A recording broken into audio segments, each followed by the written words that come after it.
From the Chronicle Podcast Network, this is the Skin Spectrum Podcast, your weekly conversation about ethnodermatology. This discussion is all about our skin, the doctors who treat it, and the diverse patients who live their lives under it. On today's Skin Spectrum Podcast, we continue our summer series of weekly reports with a special focus on the Black dermatology patient. Our third episode of the Skin Spectrum Podcast Summer of Dialogue focuses on the overrepresentation of hyperpigmentation and melasma in skin of color. Our guests for today are Dr. Yvette Miller-Monthrope, dermatologist, dermatopathologist, and assistant professor at the University of Toronto, and Dr. Vincent Richer, dermatologist and clinical assistant professor at the University of British Columbia. Here's their discussion. Welcome to everybody who is listening to this podcast today, and thank you for joining. My name is Dr. Yvette Miller-Monthrope. My patients know me primarily as Dr. Yvette. I'm an assistant professor of medicine at the University of Toronto in the Division of Dermatology, and I currently work in Toronto as an academic dermatologist and dermatopathologist. Yeah, good to see you, Yvette. I'm Dr. Vincent Richer. I'm a dermatologist in the Vancouver area. I have both a medical and a cosmetic practice, and I'm clinical assistant professor at the University of British Columbia. I'm really excited to join you to talk about conditions that are overrepresented in skin of color. And so today we'll talk a bit about hyperpigmentation and melasma, and then spend some time to talk about keloids as well. And so, I feel like when I die, I want my tombstone to say he cured hyperpigmentation, because it's something that we deal with hugely in both of our practices. I think being in Vancouver, I have a lot of East Asian and South Asian patients. Hyperpigmentation is such a huge deal. What about in your practice? Is that a big issue? Yeah, absolutely. Hyperpigmentation is probably one of the most common reasons for patient visits in my practice in patients with brown or black skin. The most common type of hyperpigmentation that I see is probably melasma, and probably equal to that is post-inflammatory hyperpigmentation. And so I guess what we should probably define melasma if it's for patients. So melasma is characterized by patchy pigmented areas of the skin, typically seen on the face, but sometimes in other sun-exposed areas. And the thought is that it's related to genetic predisposition, visible and ultraviolet radiation, and hormones are also known to play a role. In terms of post-inflammatory hyperpigmentation, on the other hand, we know that results from any sort of inflammation, trauma, insult to the skin that's previously occurred, which leaves behind dark spots. And for my patients, I tell them that they're stains because they always come in saying, I have these scars. However, hyperpigmentation can actually improve lots of time. It just really requires time, but we definitely have some agents that can speed up the removal of dark spots or hyperpigmented spots. There are definitely two difficult scenarios where I think there's quite a bit of hand-holding and a discussion, sort of root cause education, right? For patients to adopt certain lifestyle modifications, whether it's sun avoidance, for instance, or to get them on board with treating the cause when it's post-inflammatory hyperpigmentation, like when, the main concern is hyperpigmentation, but really the condition underlying it is acne, for instance. And so I find sometimes we sort of have to go 360 to get back to treating that. Yeah, I totally agree. I did used to think up to recently that treating melasma was a bit of a headache, but it's kind of an exciting time to be treating melasma because there are some exciting options that, have been repurposed from other areas of medicine. But why don't we just start with the beginning with your traditional approach to the treatment of melasma or how you discuss the diagnosis with your patient? Yeah, no, absolutely. So traditionally, the first and most important thing that I tell all of my patients, as you alluded to earlier, is that they need to protect themselves from UV radiation or from sunlight. So that would be wearing sunscreen and avoiding direct sunlight in those areas of pigmentation as much as possible. Recently, we've learned that even visible light, and in particular blue light, can also play a role in melasma and hyperpigmentation in worsening it. And so I typically recommend all of my patients are to use a tinted physical broad spectrum sunscreen, usually of SPF 50 or higher, and ideally a sunscreen that contains iron oxide.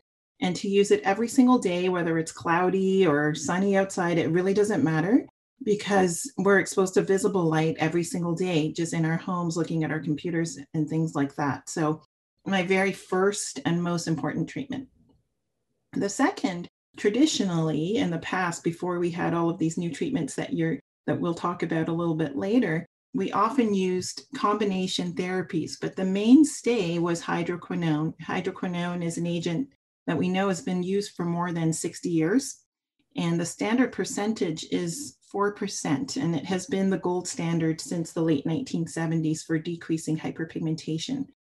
Hydroquinone, however, has had quite a bit of bad press, mainly because of some animal studies in rodents suggesting that it may have cancer-causing properties. But I will say that despite this, there's never been any cancer proven to occur in human beings as a result of using hydroquinone. So the other issue with hydroquinone is that with prolonged use, there's a risk of developing a new form of hyperpigmentation, which is often much worse than the pigmentation that was initially being treated, which we refer to as ochronosis. And unfortunately, once someone develops ochronosis, it's extremely challenging to treat. So we traditionally just try not to go there and don't prescribe it for long periods of time. Other traditional therapies, including topical retinoids, a compound called azelaic acid, which we prescribe here under the trade name of Finacea, can also be used for hyperpigmentation. And I use azelaic acid quite a bit. The thing is, in Canada, we only have the 15% formulation, and all the studies in hyperpigmentation have been done on the 20% formulation. So possibly, we're not getting as good results as we would if we had the higher percentage available to us here. There are some non-prescription alternatives that I will recommend to patients as well who are more into natural type products. There's a number of over-the-counter treatments that include licorice extracts or niacinamide, vitamin C, that can also be used and compounded in various over-the-counter agents. So, Dr. Richer, do you use these topicals, and do you use lasers or any physical modalities to help with melasma or pigmentation in your practice? And so I have a fellowship in laser surgery. So I am the person that gets excited about lasers. And for melasma, really, I use the topical medical treatment. I use the oral options that we'll talk about a little bit in more detail. And if somehow, despite that, we're not reaching a certain level of satisfaction, I discuss the risk-benefit ratio of either using very light resurfacing on my patients that are more fair or using something like fractionated picosecond laser on my patients that have brown or black skin. But it's a little bit of a Russian roulette here, unfortunately. We do expose patients to risk of hyperpigmentation while we're doing that. And so I make sure that they really understand what we're getting ourselves into when we do that. The other thing that, maybe discourages my patients from that is I tell them, like you do, this is a chronic condition.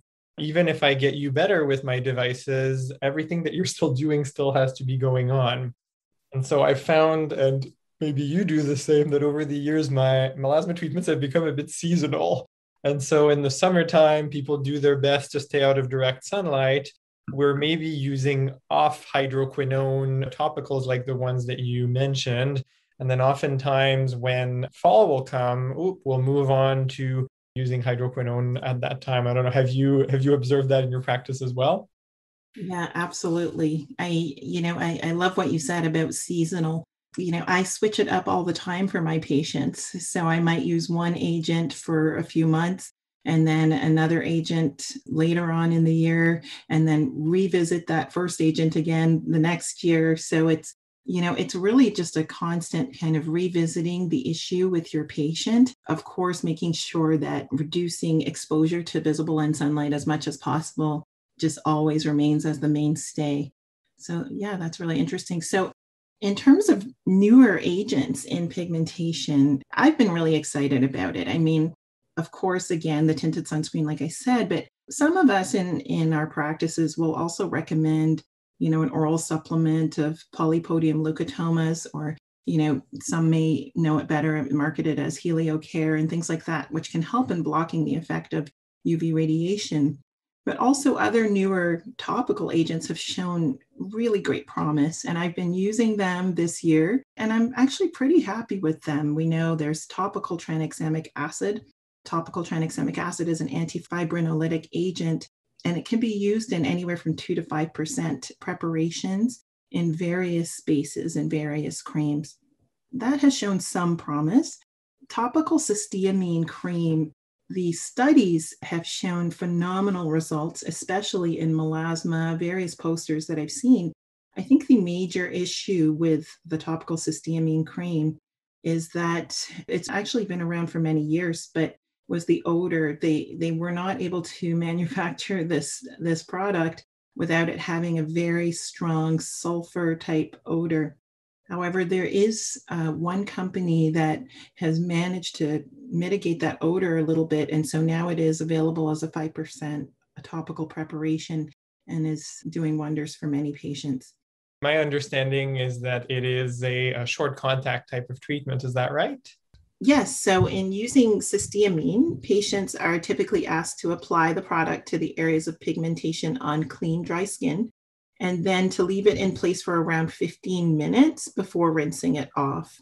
And most treatment courses are around 8 to 12 weeks with once or sometimes twice daily application. And some patients will report experiencing some tingling or a mild burning sensation when they use cysteamine, but for the most part, it's an extremely well-tolerated product. And they actually did a split face and compared it to hydroquinone, and it was actually quite incredible results, at least from the photographs I've seen. So just applying it in the evening time, you can actually purchase it at some board certified dermatologist offices. It's not something that we can just buy over the counter that I know of right now, but it can be purchased in a physician's office. But there was also a recent, very small study on methimazole cream. And, methimazole is for patients with thyroid disease. So it was a little bit unusual to me that someone was using it for hyperpigmentation. But they actually showed a great reduction in MASI score, the Melasma Area Severity Index, in patients, in a small number of patients quite recently. So that is something that I have recently tried, but I have not seen that patient back yet. And finally, there was an even smaller study in flutamide cream, 1%, which showed that it worked at least as well as hydroquinone in terms of decreasing pigmentation, but patients were more satisfied with the way that it felt on their skin, and they didn't have some of the irritation that can be associated with hydroquinone. So I don't know, have you had any experience or used any of these newer topicals in your practice? I do not yet have experience with cysteamine, but looking at all these articles and the experience from our colleagues is really getting me excited. And I think we'll be working on trying to stock it at the clinic to, give our patients access and give them that alternative. I'm so happy to hear that the sulfurous odor has been addressed, because I think that was a really big limiting factor. Recently, I gave a talk on, things that have changed my practice over the past 5 years. And certainly the advent of using oral tranexamic acid to treat melasma, I think, has been one of those things.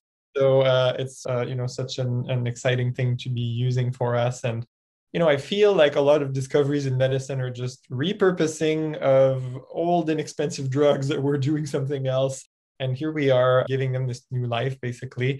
Because of all your experience, I'm really excited to hear about how you prescribe it, how you use it. Yeah, because for me, it's been a bit of a practice changer. Yeah, I would agree completely. I love oral tranexamic acid. It's been used for years and years for women with heavy bleeding or menorrhagia at much higher doses than what we use it for melasma. My patients also love it, and most of them do not complain of adverse events, although we do have to warn patients about, headache, nausea, vomiting, GI upset. And of course, the main concern would be clotting in this agent. And so, if the patient is considering pregnancy or going on a long flight or has any risks for clotting, we absolutely have to just be careful with this agent. But it's very well tolerated. The way I use it in my practice, I give patients 500 milligrams daily, and I use a course of it for 3 months. That's been sort of my standard approach so far. The largest study to date showed oral tranexamic acid used in 250 milligrams twice a day. It comes in a 500 milligram tablet, so I just thought it would be easier. And patient compliance always goes down when you have to take something twice a day. So I just give it to them once a day, 500 milligrams, which again, as I mentioned, is much lower than the doses that women have been using for years for menorrhagia. And patients are really happy with it. The issue is we really don't know, if you put someone on this medication, can they just stay on it for like a full year? Are they okay? We just don't know enough. And so I usually take the patients off at 3 months, but they really don't like to come off. And so then you have to kind of bridge them and use things like topical tranexamic acid, or, you can try them on some of these other newer agents to try to, or even hydroquinone, just to try to maintain the excellent result that they usually get from the oral tranexamic acid. So that's been my experience. And I think over the next few years, more and more dermatologists will be using this, and we'll have even more understanding of how this is working, how long we can use it for, and things like that. Yeah, I think I might change what I'm doing speaking with you, because I do the 250 milligrams twice a day, which, it's heavily studied. I agree with you that once a day is better for compliance, but our melasma patients are so motivated, right? And so I think they've been doing it. What's really surprised me is that I feel like by week 4, we already have an idea that if it's going to work. And so it seems like the effect is there. And I'm probably a bit more of a pushover than you are, because I've had some patients convince me to extend beyond the 3 months, to go on to 6 months and 9 months, and a few at a year now. So far, we've been lucky, but there's a lot of talking about family history of clotting, personal history of clotting, smoking. Is there, estrogen-containing contraceptives on board, desire for pregnancy, all of that. And so, yeah, really, it has been a hugely transformative treatment for my practice and for my patient. I would agree. The last agent I think we should probably mention is glutathione. So glutathione is probably one of the most potent antioxidants produced by human cells. And, different companies have kind of taken this agent, and knowing that, and used it for lightening. There are a couple issues with it. You can mix it topically, and usually you'll need a compounding pharmacy to help you with that. And most patients seem to tolerate that okay. But there's a number of spas and medi-spas and non-physician run places that are offering intravenous glutathione. And the problem with intravenous glutathione is that we don't quite know how it's going to affect a person. There have definitely been reports of toxicity to the liver and lungs, and even Stevens-Johnson syndrome was reported once. And people have been going to these spas more in the United States than here in Canada, because they want to lighten their skin overall. So it's not necessarily just for facial pigmentation, but it's really just to lighten their skin. And I really try to recommend my patients not to do that, because of the risks of taking something intravenously that we don't know that much about. However, that being said, I have had some success with compounding glutathione into an agreeable base, whichever the pharmacist chooses, and using it topically for very resistant hyperpigmentation. So this is sort of just a newer thing.